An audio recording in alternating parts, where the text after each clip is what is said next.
Hey there, everybody. If you're like me, you probably spent or are spending way too much time searching for that perfect porch fan. Well, I can't guarantee this is perfect. I did want to show off this nice little guy. I installed it last about 2 summers ago, actually, and it's holding up beautifully. And I'll put a link in the description below should you be interested. But here it is, the all-white model, and there's no light bulb included in this, so just the fan. And it's not an install video here, just the final product, but I do have the power supply coming from the external porch light that you saw there via some conduit. So just some metal conduit brings that power supply to feed it in there.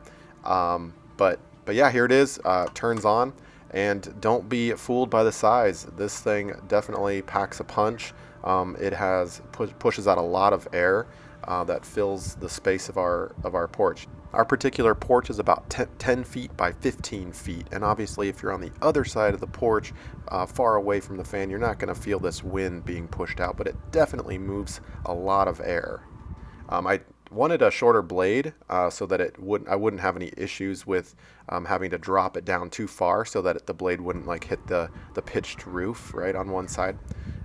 Now this fan has high, medium, and low. I think most fans do, but we just keep it on high, and it moves lots of air on those hot summer months on the back porch. So definitely recommended. Now the only downside about an all-white model like this, we did have to clean every I don't know, 6 months, 9 months, clean off some of the grime that builds up on the fan blades itself. But overall, super happy with it, and hope this video's helped. Thanks.